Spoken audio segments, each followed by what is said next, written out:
Craig Groeschel, welcome back. Hey, thank you, Kerry. Glad to be back with you. I love your podcast. I love being on with you again.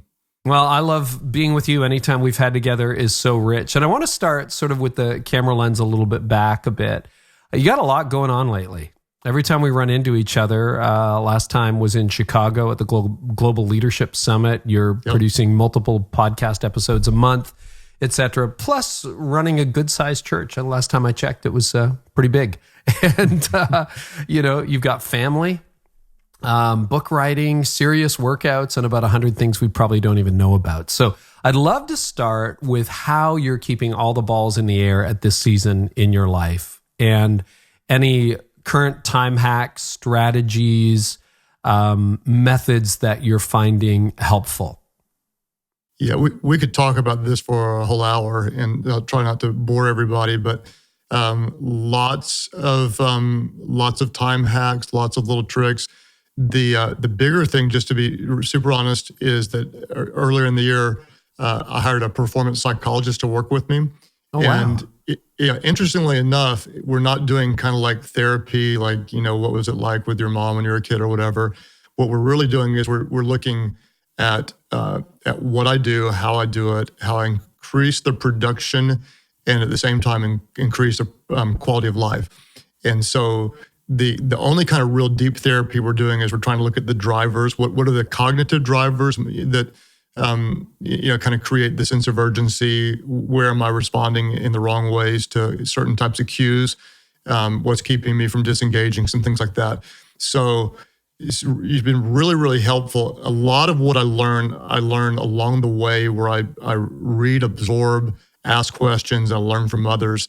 It's the first time in a long time in this particular area that I've had someone drilling down into my life, my motivations, and trying to help me. So that's been really, really helpful.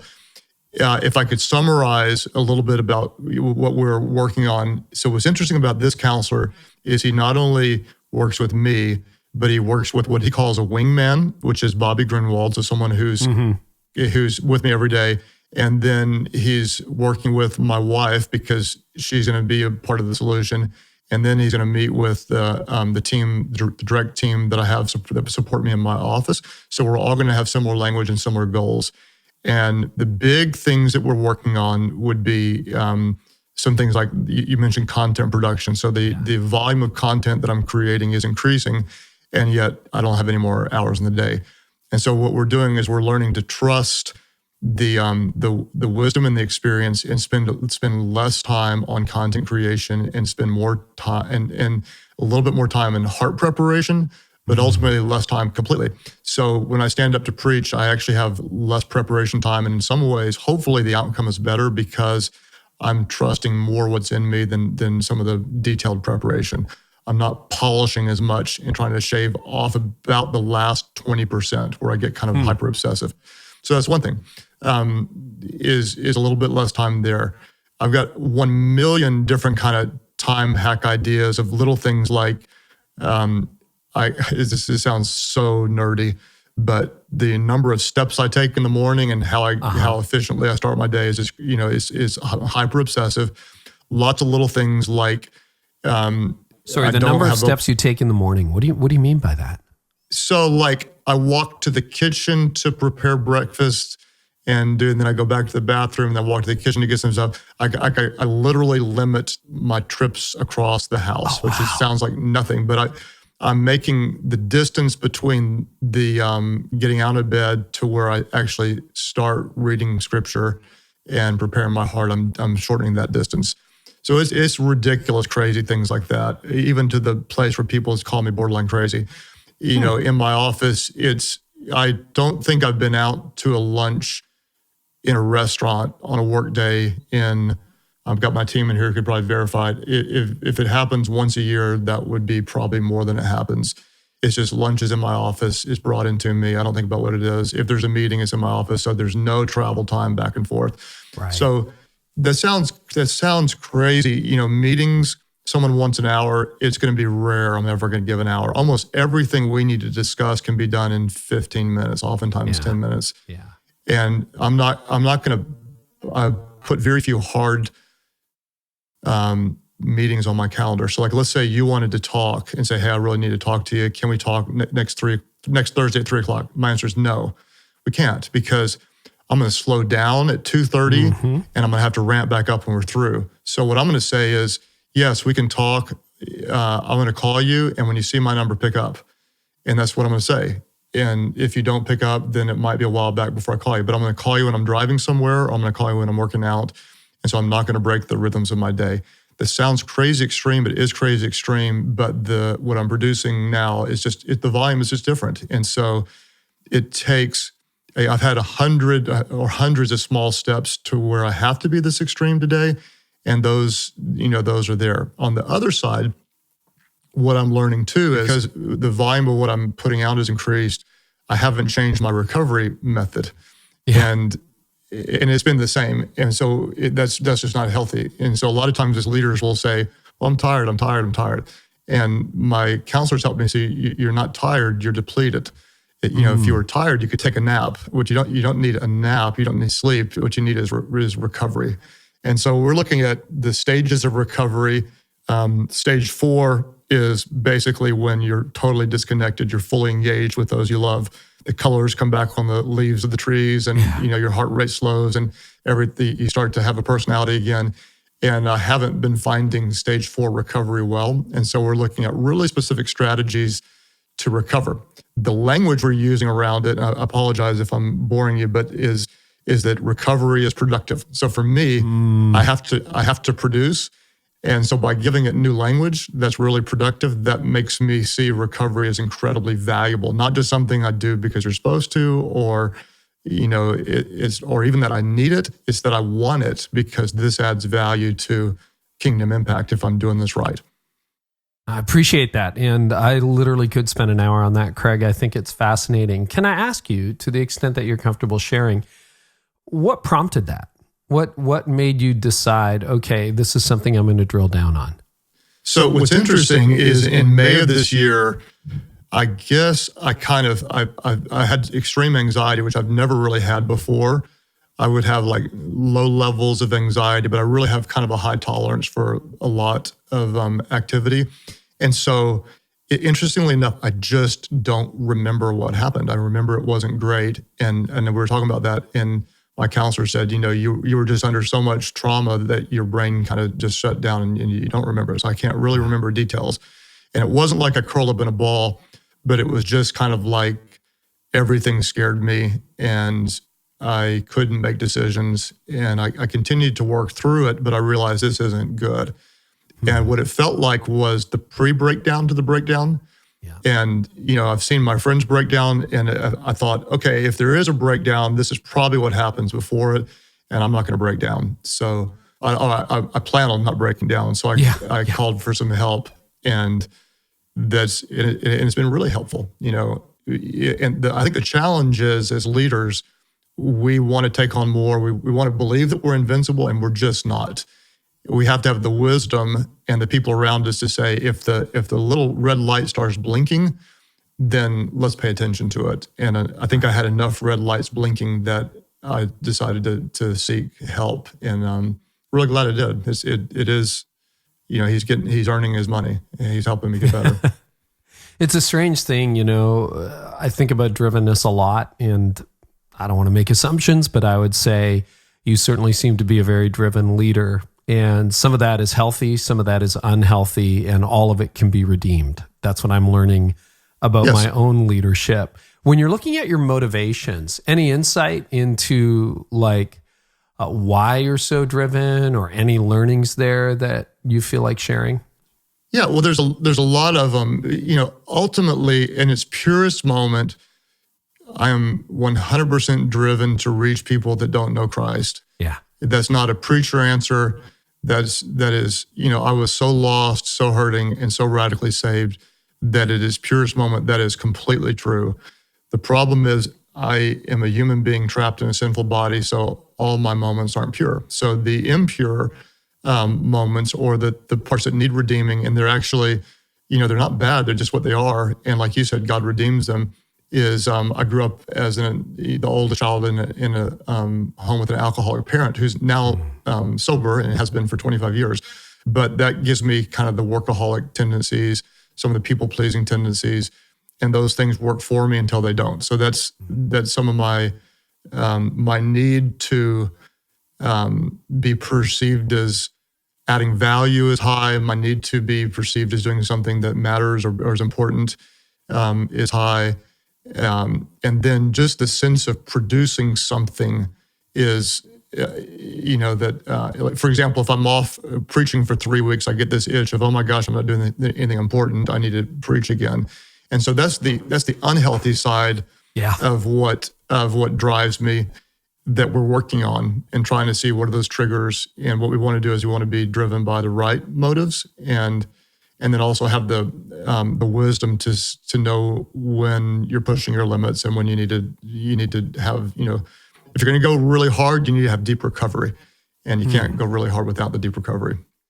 That's something that's interesting because athletes talk about that all the time, right? That's why, like in the NHL season or football season, you can only do like a couple games a week or one game a week. And for a short season, what do you think recovery is going to end up looking like for you? Is that a decrease in production long term, or is that I just can't go like a robot 18 hours a day? What does that look like for you? I think it's, as leaders, you have to really give yourself permission to respond and act appropriately for the season you're in. So, when we started the church at the age of 28 with, 200 people coming in a single site, I would not have needed the recovery times that I do now, because this is just an entirely different season. And so I'm not telling anyone do what I do or this is what it has to look like. That would be absolutely crazy. But I'm looking at it now more a little bit like in physical training. If I go hard in the gym 7 days a week, I'm not giving my muscles time to recover. And so what I want to do is I'm going to go with shorter distances, shorter spurts of going hard, but more short times off. So what I did in the last rhythm is I did 4 weekends on, 2 off, 4 on, 2 off, 4 on, 2 off. And it was pretty amazing. The difference for me, and you would know this as a preacher, is when you have 1 weekend off, your mind is still engaged on the upcoming message. When you have 2 off, even if you're not taking time off, meaning I didn't just take vacation, but it gives me 1 week to disconnect my mind from content production and go into deeper leadership development in the church, or even do something more fun for self-recovery. So that was a rhythm we tried that worked really well. So what I'm going to try to do is try to do those really hard short spurts with, a 3-day weekend off, and then a short spurt and then a weekend off. And then in the summer, because of our kids, we have not done well a nice 2-week break, which I know for a lot of listeners, like, I've never had a 2-week break. Right. And so I understand that completely. For me to perform at this level, I really need that. And so we're just going to block it off and make it happen. And a lot of leaders would know this. It takes you 4 days, 5 days before you even disconnect your mind, before your heart rate slows.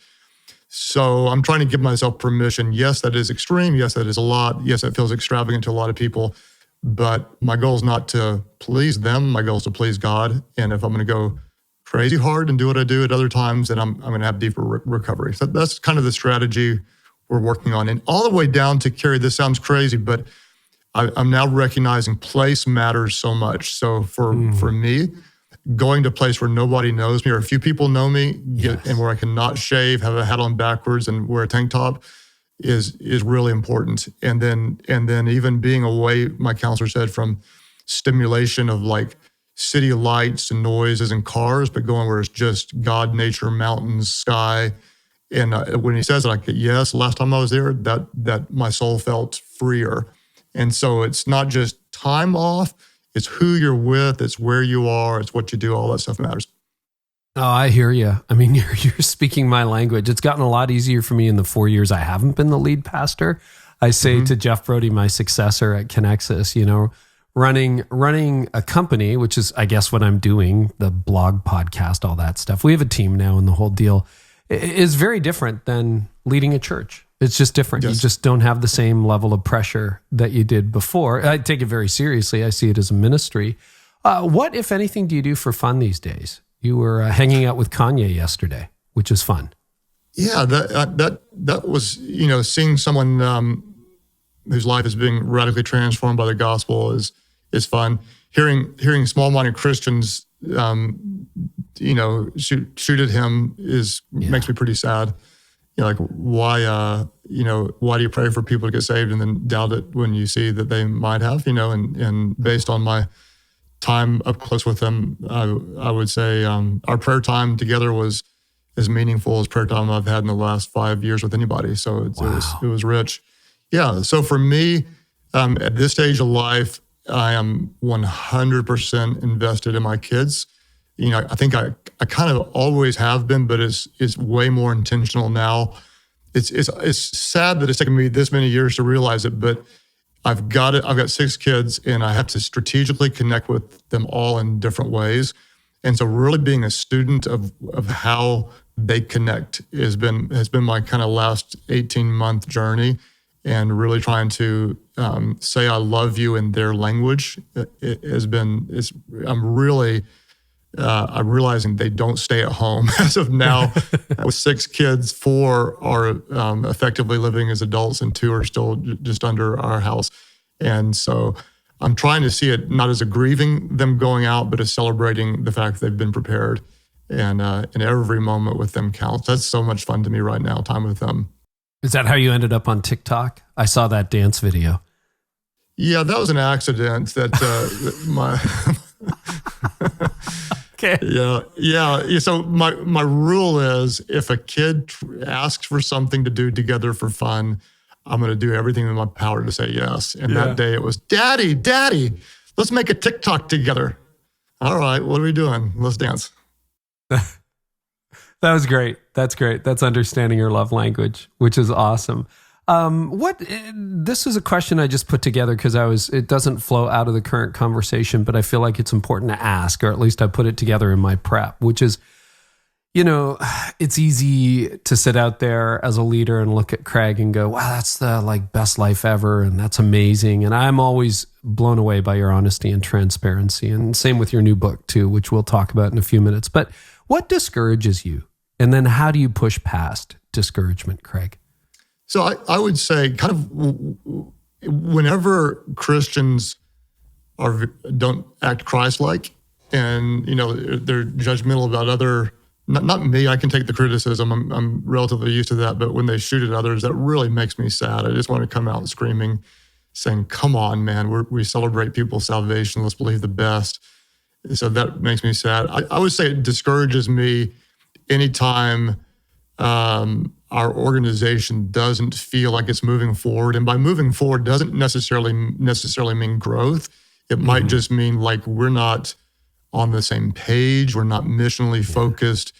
That discourages me. If I try to fix something and it doesn't get fixed, that discourages me. So I start to wonder, are we losing it? Or can we not get it back? And so there are little pockets like that where I'll kind of battle short seasons of discouragement or depression, and then if we start moving the needle, the cloud seems to lift a little bit. What I'm working on in my mind is saying my mood isn't based on the results. My mood is based on the inputs. So if I am doing what's right, then I'm going to try to be content in that. And that's not easy to do. I'm not always there, but that's kind of what I'm trying to get my mind set around those ideas. I can't control the outcome, but we can control what we do. So if we're doing what's right and we're not seeing the outcome yet, at least celebrate what we're doing what's right. At the GLS Global Leadership Summit this year, you announced that you've taken on a role there to be the champion, sort of the point leader. That's also where you gave your Getmo talk, Good Enough to Move On, something that I've used over and over and over again, crediting you. Good. It's I don't need to get the last 20% perfect, right? Or the 10% perfect, which is great. What are you learning? Why did you decide to do that? What do you hope to be able to accomplish through taking an advanced role at the Global Leadership Summit? Well, my life was so shaped by the summit years ago. I was in my early 20s when I went to a conference that became the summit. So it's kind of like the summit before the summit. Yeah. And I grew up around those ideas. And when there was, a leadership void, and they asked me to consider doing it. It was really, I wouldn't say it was a tough decision. I knew it would be a lot, and so that's the only reason why it was tough. But it just seemed like that if someone was probably prepared for it, I might have been the one, And so it felt more like obedience. It wasn't something like, hey, this is a great opportunity. I really didn't need something new to do, but I believe so much in the mission. And it really, the scope of what the Global Leadership Network does to impact hundreds and hundreds and hundreds of thousands of leaders in over 60 languages around the world. The international momentum is incredible. And I just, like you're such a student of leadership in your podcast and your consulting and your speaking. You are building leaders. That's the best thing we can do. I'd rather speak to a few potential leaders, great leaders, than hundreds of people that don't see themselves as leaders. And so it's important. And so I'm honored to stand in. If I'm learning anything, it's interesting because I have what appears to be a leadership role, but it's really more of any leadership I do is influence. It's not an official leadership role as much as I am kind of, they call me the champion. I'm championing it. I'm trying to help move the ball forward. But we have a CEO, president, a very capable team. And so anything I add is relational value, not in authoritative power in the organization. Your podcast continues to be a huge influence in my life and that of hundreds of thousands, if not millions of other leaders. What are you learning as a podcaster? Like you are doing a great job. You've added interviews into the mix. Tell us about your growth curve as a leader there. My reason for doing this leadership podcast is partly selfish. It's one of the reasons I grow. I get to talk to great leaders. Tell me what you're learning.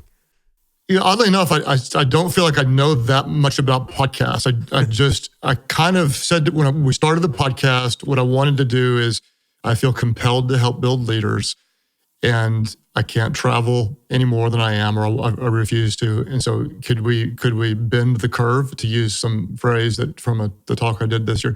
Can we reach more people without travel? So it was an idea, and my thought process was, great leaders often don't have a lot of time. And so what I'm going to do, there are so many good podcasts like yours that are kind of what I'd call the full workout podcast, meaning I'm going to go do a full workout with you, and I'm going to be in a relaxed mode, and I'm going to enjoy your relationship with people and your interviews.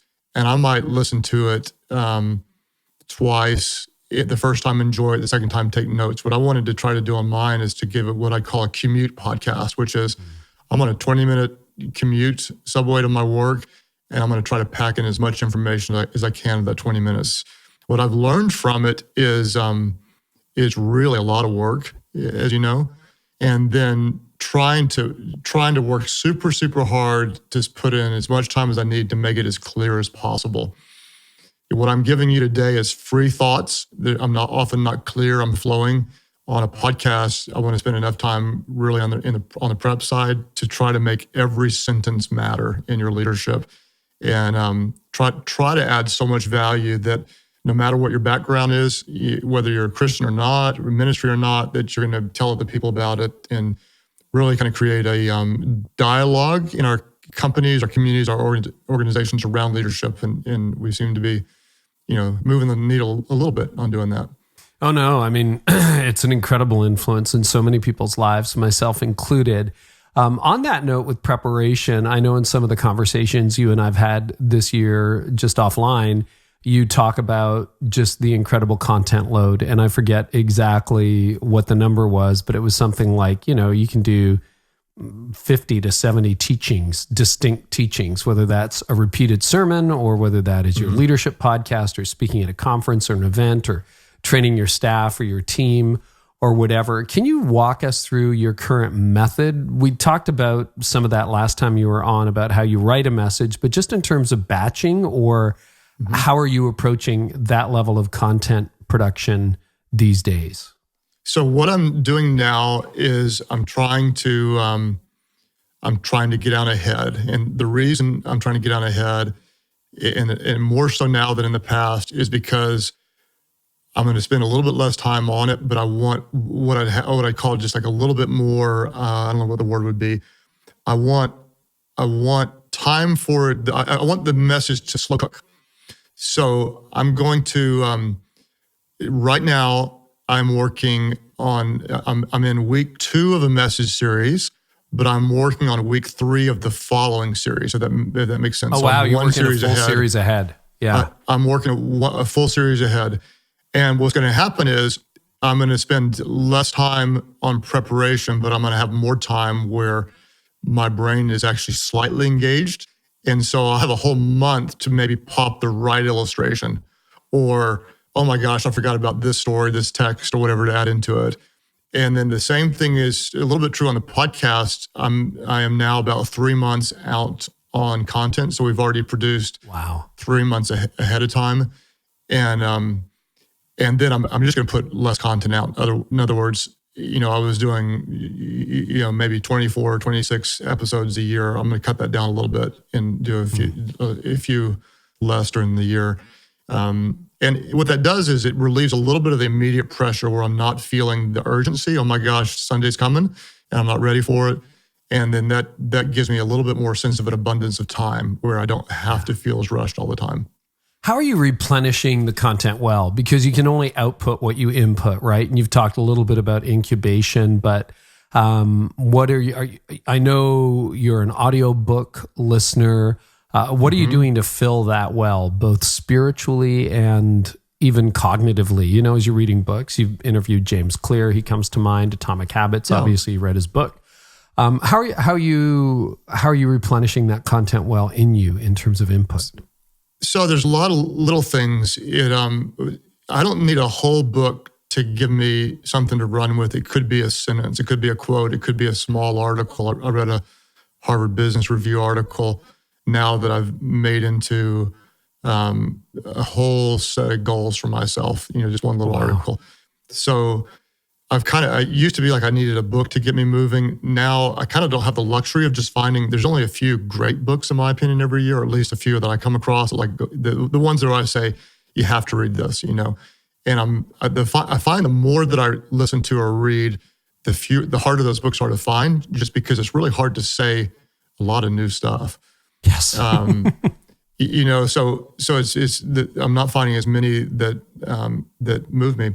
But ultimately, if I can find a few thoughts that challenge me, so it's books, it's podcasts, and then it's being around the right people. And the bottom line is there are just some people that consistently add value, give you new ideas, push you, challenge you, ask you hard questions. For example, when we were together, whatever city that was in last, I think it was London or something. London, England. Yeah, we were both there. And so we had maybe 20 minutes together between sessions or whatever, and the sparks were flying because, you're asking me this, I'm asking you that, we're pushing each other. So the right people really, really matter. And then, again, like I said, I hired a counselor and people to speak into my life. So I'm looking at all times, everywhere, for people to introduce me to a new idea, challenge me. And then a lot of times in leadership, as you know, we don't have to say something new, but we want to say it in a really clear way or say it in a new way. For example, the 2 podcasts that are around yours right now, I'm calling them Problem Solving Like a Boss. Right. I'm not saying anything that is really new, but if you listen to them, what I'm doing is I'm trying to give you images that will stick in your mind. So I'm telling you something you probably already know, but I'm trying to give you texture around it that's going to help you connect with the ideas emotionally, not just cognitively.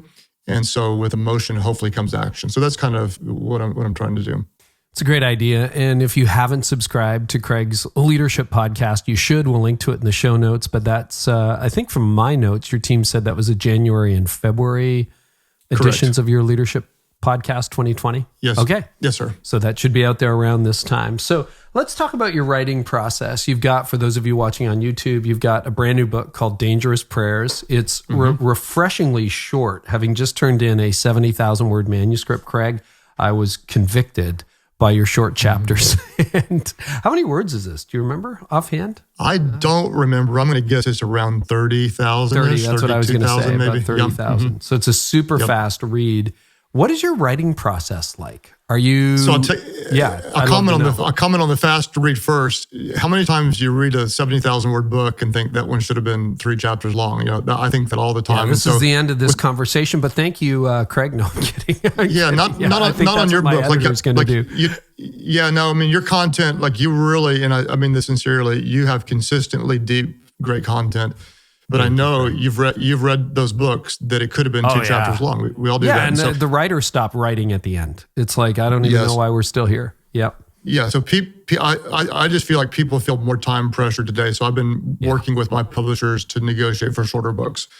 And I'd rather say they're easier to write, and I wanted to try to have the pages add more value. So that's the goal in that. The process has really changed. I think this is my 16th or 17th book. And I don't say that to like brag in any way. It's just to say the first one about killed me. And now these are relatively easy.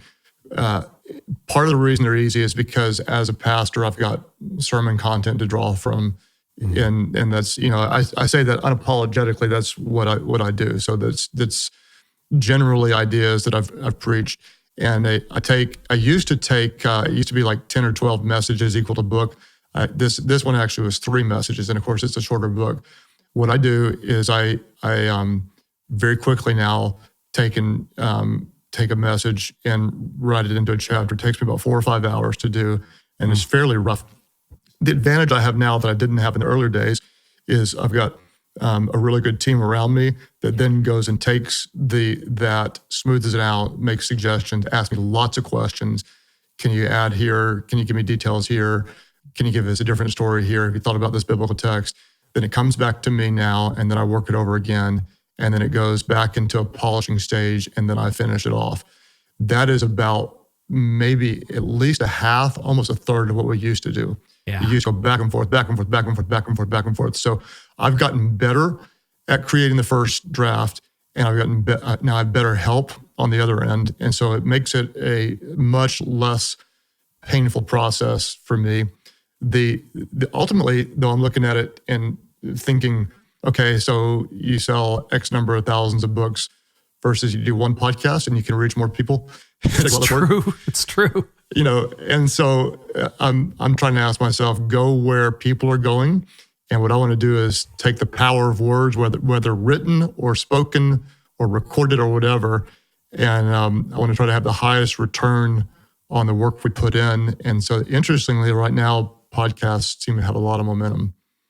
Oh, that was a very dangerous thought. I hadn't actually thought about that. And I know my numbers. So more people will listen to my podcast this week than read my book in a year, which is insane. Yeah. I'm sure that's probably, I know you've had some New York Times bestsellers. And you would have put 100 times the work into your book that you would into one podcast. Yeah, now I'm depressed. That's good. But that's very true. That's very true. And what I like about this is it is kind of like your podcast. Like it left me wanting more, which is good. Which is really, really good. Thank you. So you start by saying, and I want to go there because I felt convicted on the front page that your prayer life was lame, or someone accused you of having a lame prayer life. Can you talk about that? Yeah. Well, the book is called Dangerous Prayers, and the subtitle is Because Following Jesus Was Never Meant to Be Safe. And so I'd say, Kerry, it's kind of embarrassing for a pastor to admit, but I always felt like a very inadequate prayer. Yeah. You've got prayer warriors and intercessors. They pray for hours and they're binding and casting out and quoting scripture. And I'd try to pray for 5 minutes and my mind would wander. And then even with my wife, Amy, we're pastors. And so of course we should pray together. Our prayer life together was inconsistent and often really flat. One of the big realizations that I had is that I was not praying for anything special. It's kind of like, keep us safe, watch over us, help us have a good day, bless my kids, blah, blah, blah, blah, blah. And I kind of, somewhere along the line, almost felt like God was sitting in heaven going, I'm already doing that, ask me for something real. And so I started changing my prayer life from trying to pray like everybody else and conform to what I thought was a real prayer life. I took the idea of praying without ceasing, which the scripture says. And so instead of having long drawn out prayer times, I try to live with an attitude of prayer, meaning I may be walking from one meeting to the next and saying, God, give me wisdom as I walk into this room. And that's a very real prayer. having a pastoral conversation with someone and saying, God, help me say the right thing next. So almost like an ongoing conversation with God rather than just a 30 minutes or an hour or whatever prayer time a day. And not to say that's wrong. And then in the book, Dangerous Prayers, what I did is I took 3 prayers that either were directly out of the Bible or kind of tied to biblical principles and really tried to challenge the reader to have the faith to pray these prayers. And if we're praying safe prayers, we're probably going to be relatively faithless. If we're praying some more dangerous prayers, it's going to push us out of our comfort zone. And, when we look at following Jesus, it is to a life of self-denial, self-sacrifice, obedience, not comfort, more for me. That kind of preaches well in some of our Western churches, but the scripture often says something pretty different. So that's what I'm trying to do. I'm trying to help engage people in a intimate, real, and maybe even faith-filled, dangerous prayer journey with God. I hear you. You mentioned something interesting, your mind wandering. So, and we have a variety of listeners to this podcast, as with yours, Craig. But some people would say, well, I don't really pray, I meditate. Meditation is huge right now, particularly in the culture. What in your mind is the difference between prayer and meditation? And is there a role for Christian meditation? And if so, I'd just love to know that. So, Scripture says to meditate on the Word, and so there's what I would consider maybe a Christian version of meditation, or what I just call pure, good old-fashioned meditation, focusing your mind and such. So, I, as a student, had so many people that I respect talk about meditation. I'm sure, if I read 10 books, probably 5 of them mentioned an author I respected talking about meditating. So I went on a kind of a journey of experimenting with meditation. And by that, experimenting wasn't what I'd consider like a new age, whatever meditation, as much as it was training my mind around truth. And so I got an app, and I probably did a consistent 6 months and then an inconsistent 6 months. And where I was really trying to focus my mind on certain things and train my mind to be focused because it wandered so much. And I would say it was very helpful to me, but not so helpful that I stayed with it. There were other disciplines at the time that I was working on that I found to be more helpful. I kind of wish I could give you that whole my life is different because of its story.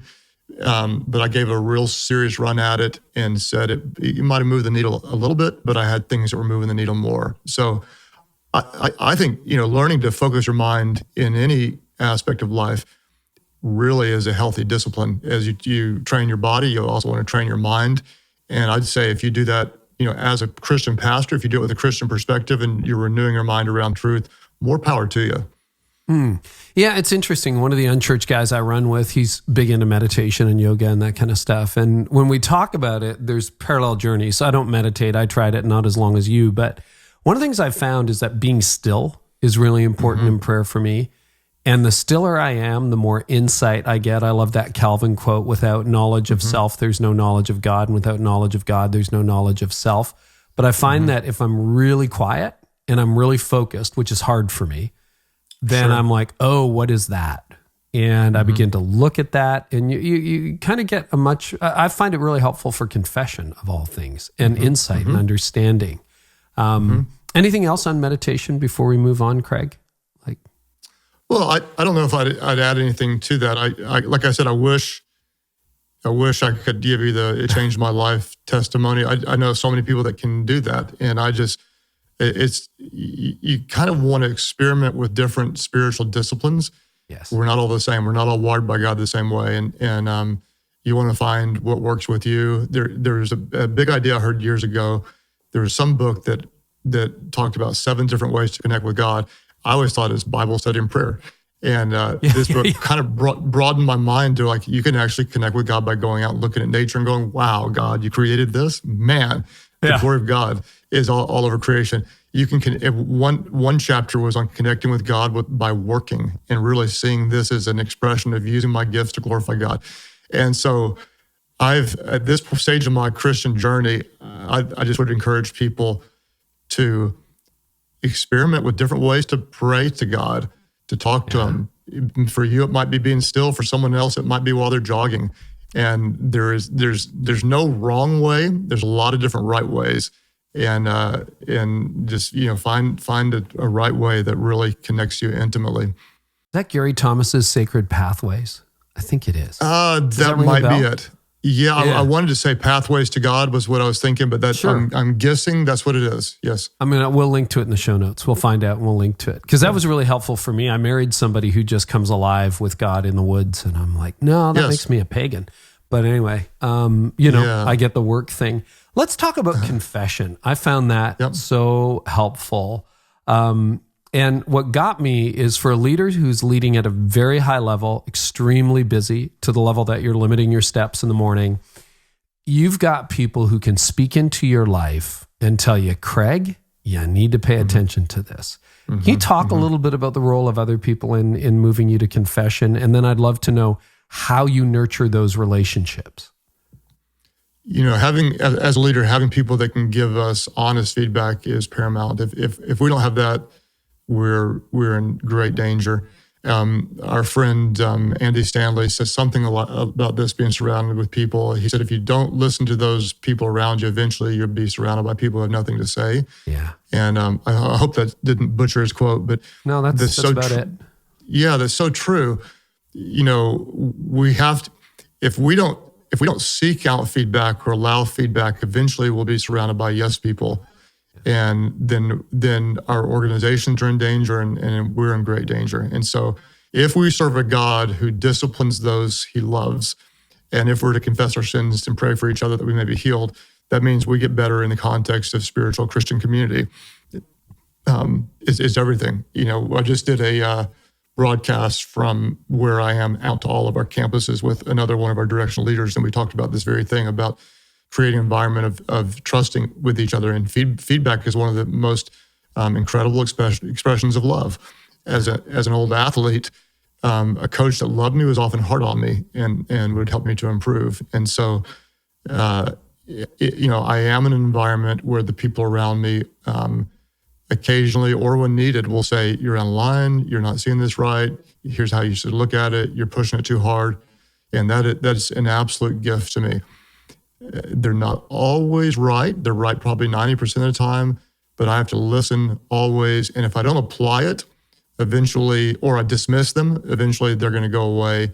And then I will be vulnerable. I won't have objective leaders who care about me speaking in my life, and that could compromise everything. But how do you foster that? Because I'm just, I'm thinking about that. And when I read that story in the book, I thought, okay, one of the reasons so many pastors are falling, if you do the breakdown of that stuff, for business leaders or politicians, is you get to a level of influence and power where you could fire everyone, or people are just too intimidated to speak the truth. There's a little bit of a shock and awe of like, I'm actually here with Craig Groeschel. I can't tell him, you tell him. And then sometimes leaders actually project that aura. Like, I'm now at the point where I have enough power and influence that you can't question me. And, from what I know of you personally, from what I've seen in your leadership, that's not true of you. So how do you must have to mitigate against that somehow. How do you 100%. Encourage that?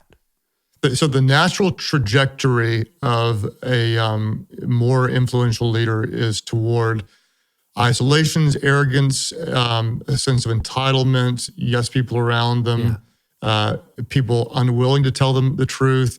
Some of it is just by nature, meaning now that your podcast is bigger and your influence is broader, people see you as more important, and so they're going to be a little more nervous around you. Part of it, you will either add to that or you have to intentionally work to take it away, meaning if you walk around snapping your fingers and acting like you're the big wig, people may think you are, they may make fun of you behind their back, but whatever, it's an unhealthy environment. So if we don't intentionally fight against it, the trajectory is going to move in that way.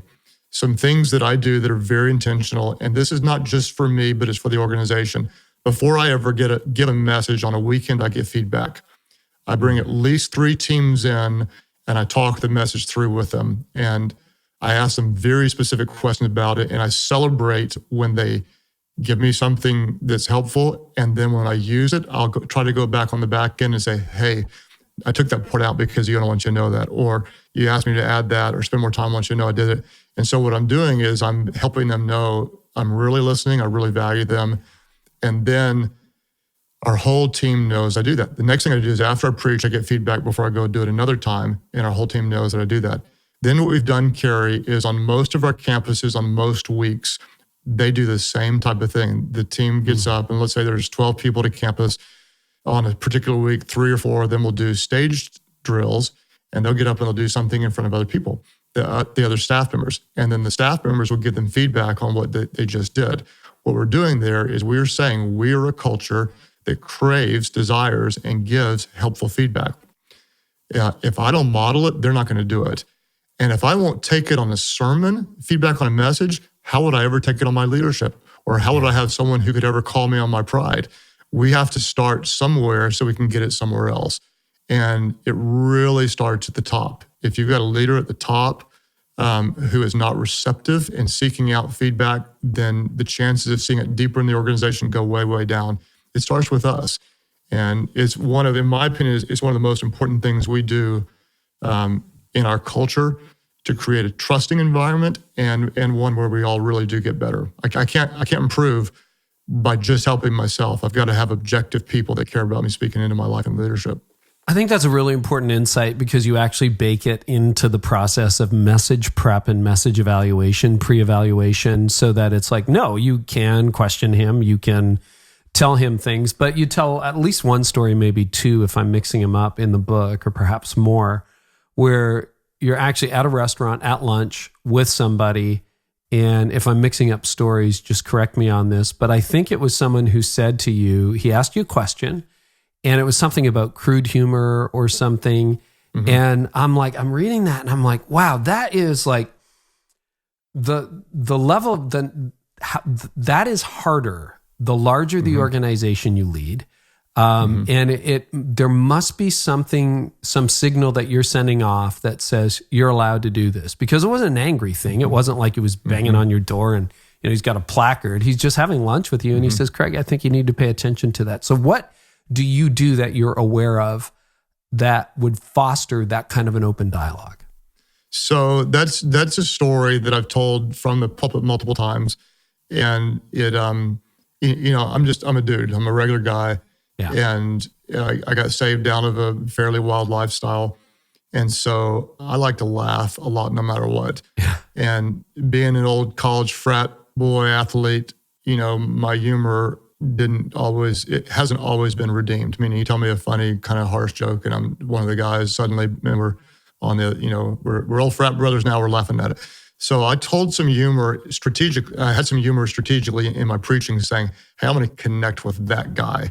That person, and I'm sure I'm a regular guy. And what I did was unintentionally sometimes probably just went too far in it. Mm-hmm. And I had some people trying to correct me and I kind of blew them off. And then I had a person that really said it in a way that I heard it and have made what people would consider, real changes. You might say, you're still can be a little crude, like maybe, but you should see where I came from. Okay, I've made a lot of progress. You should have seen me 20 years ago, right? Yeah. Yeah, so a little bit of it is when I tell a story like that on myself, what I'm doing is I'm giving everyone else in the church permission to receive feedback from someone, and then I'm giving them permission I'm making that guy the hero, not me. The preacher's not always a hero. There was another guy that was helping me see my sinfulness. I'm making someone else a hero, and so we're celebrating that process. And the fact that I model someone who was able to do that to me gives people permission to continue to do that to me. Mm-hmm. And again, I'm not going to listen to everyone who throws harsh, critical grenades my way, but the right person in the right context can point out leadership flaws, philosophical mistakes, personal sin, and some of the biggest improvements I've made in my life has been because of people that have done that. And it doesn't even have to be a big deal. It might be you listening and saying, hey, on your podcast, you're doing this, but here's what I've learned. Have you thought about this? And that's just I'd be stupid not to listen to you. Yeah. Do you have advice for leaders who might be convicted by that about how they can break the pattern and solicit that kind of feedback? And I'm not even talking about the formal level for sermon prep. I'm talking about give your staff permit, because I'm doing a workplace course right now as we record this, and like I'm getting messages every day from people who's like, my problem is the boss. It's the boss. It's the boss. And nobody wants to tell them. So if you're that boss listening, any advice for that boss? So here's what I think. I think that boss has no idea. Yeah. I think that boss that you're talking about that everyone else knows is a problem thinks she's great or he's great. And my team can tell me anything. They can tell me anything. I think generally speaking, that's what that boss thinks. And I would probably, if I was sitting down with that boss, I would probably say, when is the last time someone gave you really hard feedback, you took it and you changed something and everybody knows it? Oh, wow. And if that boss couldn't give me an example pretty quickly, I would probably say, then I think you probably have a problem. Meaning, if it's like, seriously, if I can't name in the last 2 months where someone close to me brought helpful correction, I don't have a 2-month streak where I don't need help. I mean, right? You're so right. Yeah, and if I can't name it, so what happened is that boss is up there going, my people can tell me anything. They love me. They trust me. Anybody can speak to me anytime. And he has no idea that the moment they try to do it, he barks at them, runs them off, whatever. And again, we're so used to, especially when you do it longer or rise in power, having people tell you what you want them to hear. You are vulnerable then. You have to work toward it. And sometimes people are afraid of correction. You need to be afraid of when you don't have any corrective voices. That's when you need to be afraid. So I would just say it right now. I'm going to say it to whoever's listening. If you're the boss, if you're in charge, if you're the whatever, and you can't think of in the last quarter, sometimes someone has brought you correction, you've heard it, you've changed, and everybody knows it, then chances are you have not been receiving feedback and you've insulated yourself and you are at risk. Oh, that's a good diagnosis, Craig. And I know I'm kind of picking up on small points in the book, but I thought it was really interesting from a leadership standpoint. I know you spent a couple of pages talking about what we might call rationalization, which is the human ability to justify sinful behavior. I work hard. I deserve it. It's just a little porn, whatever your excuse would be. I think that's pretty rampant in leadership. What are some of the ways leaders rationalize their bad behaviors or their weaknesses? I think it's really easy for us to do as leaders. And here's the reality. And this is going to sound contradictory. There has to be some exceptions in leadership, meaning not everyone can have someone else go maybe and pick up their lunch or something. Well, someone might do that for me to save my time. So that is an exception. Not everybody can do that. So Kerry, you might buy a more expensive ticket to be on a direct flight, and someone else in your organization might buy a cheaper ticket and connect on the flight. And you actually have the ability to do that because you've earned it and your time's valuable.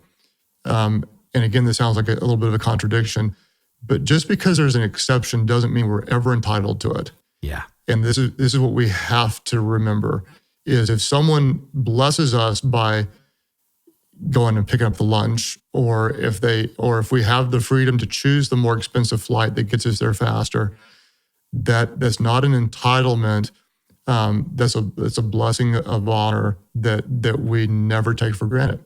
The moment we start to feel entitled to that or to the parking spot or whatever, then we can start rationalizing other things and saying, well, I pay a higher price, therefore I can have this little side thing. Or, yeah, I'm preaching Jesus, so if I'm looking at this stuff, it's not that big of a deal. At least I'm not doing something else. And then we start in a very dangerous trajectory.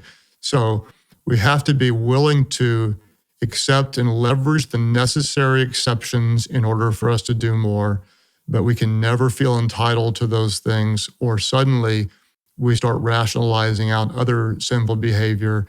And even though we make exceptions on things that help us in production, we don't make exceptions on things of integrity. And that really, really matters.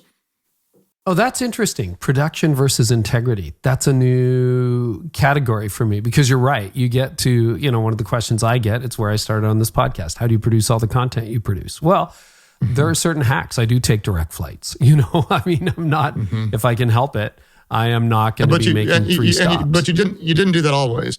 No. There was a time when you wouldn't, and it wouldn't have been right to 15 years ago. But I would argue that it probably wouldn't be right for you not to take the direct flight now because of what you're supposed to do. But if you ever feel like you need it, and you better have a driver on the other side, and if they don't have your special drink, and your attitude becomes that, then what you're going to start doing is you're going to start rationalizing other things. That's what follows next, and then you would end up a casualty at some point. Interesting. Integrity versus productivity. Is that partly a heart thing too? I mean, Tony and I, Tony, you've met Tony, but we talk a lot about what a privilege this is and what an opportunity this is. But I also realize, as you say in the book, that your heart is deceitful and you can convince yourselves. How do you keep that in check in your own life? I think honestly, I'm always vulnerable. I find that there are times like I want to be approachable. I want to be as normal as can be, but yet I do things that are not normal, and I have privileges that are not normal that give me the ability to produce more. And so, I have to just be really careful. The moment I find myself snapping towards someone, and I want to have the highest standards, and I want to demand and expect excellence and efficiency, but not in this entitled way, but because kind of a missional thing. It's because what we're doing is important, then we need it this way. It's not because I'm important. And I think there's a fine line. The moment it becomes I'm important, and it does sometimes, meaning like the sinfulness is like, yeah, you don't treat me like that. I'm this, and I demand blah, blah, blah, blah, blah. If I flip over into that category and I live there too long, then people are going to be serving out of obligation, not out of missional loyalty. There's going to be resentment, and I'm going to be vulnerable to go into places mentally, emotionally, spiritually that could end up taking me out. And what I'm trying to say is, I'm probably not very clear, but the trajectory is there. It's always toward that self-importance, and we have to fight against it. Craig, I think that's really good. You'll end up there. You will end up there, period, unless you're fighting against it. You have to fight against it. It is inevitable. Oh, well, it's gravitational, right? You just get gravitational. The gravitational pull is that way. Yeah. And you have to intentionally wake up and say, no, I'm not important. Yes, there are exceptions. Yes, I do have some certain perks. Yes, that people help me do things. I get some benefits that other people don't get, but it's not because I'm more important. It's just because of what I'm called to produce. And that's a fine line, but you get on the wrong side of it and things get wacky really fast. I think that's the best explanation I've heard. And I'm pretty up to date with your leadership podcast, but if you've never done that on your leadership podcast, may I suggest 25 minutes on that? Productivity versus integrity. And I'm not doing this because I'm important, but because this is important. I think that's the clearest distinction I've ever heard. Thank you. That's a real gift. Thank you. Yeah. Thank you. Well, I got to ask before we wrap up, Craig, your daughter, Mandy, and you do talk about prayer. And this is actually a classic apologetic argument against Christianity, that if God is so good, why does he allow suffering? But you've got a daughter that has been struggling with some chronic health issues that I know we've talked about it before on this podcast. You've written about it before. But how's Mandy doing? And how are you processing the prayers for healing and the prayers for Mandy several years into this journey now? Yeah, thank you for asking.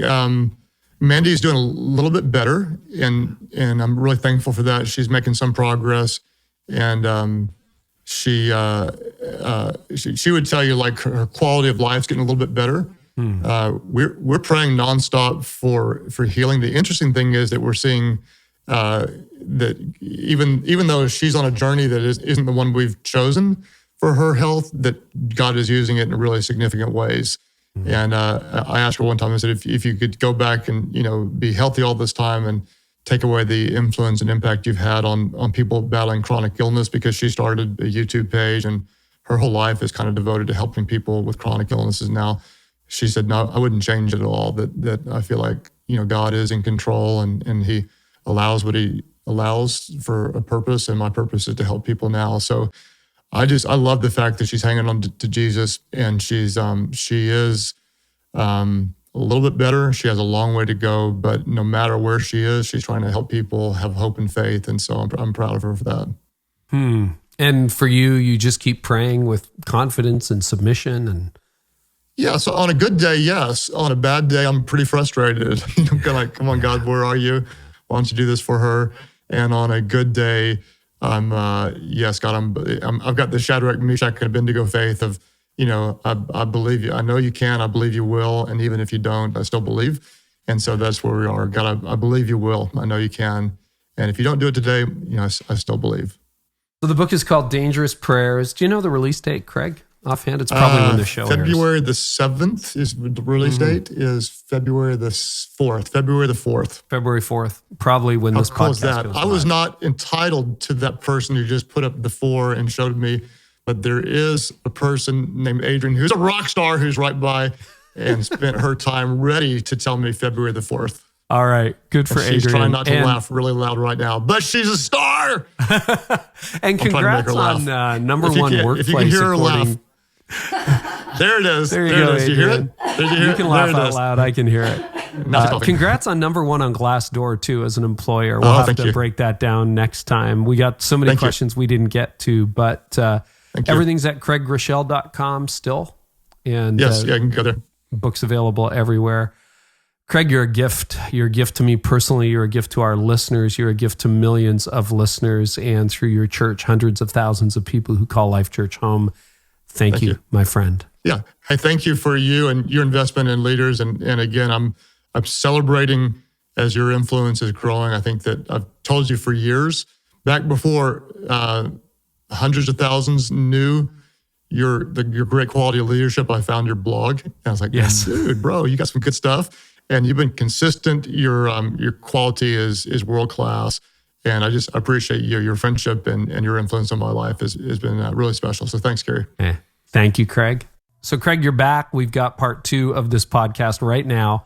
We're going to make it super short, but you've got something for our listeners. Super fast. Adrian, who just told me the release date, also reminded me that there is a discount code on Amazon for the book Dangerous Prayers. If you type in 3 prayers, like the number 3, PRAYERS, 3 prayers gets you $3 off. And so hopefully that'll be that's $3 impressive. Gift to somebody. Buy a cup of coffee for somebody else. A cheap cup. Thanks, Craig. Thank you.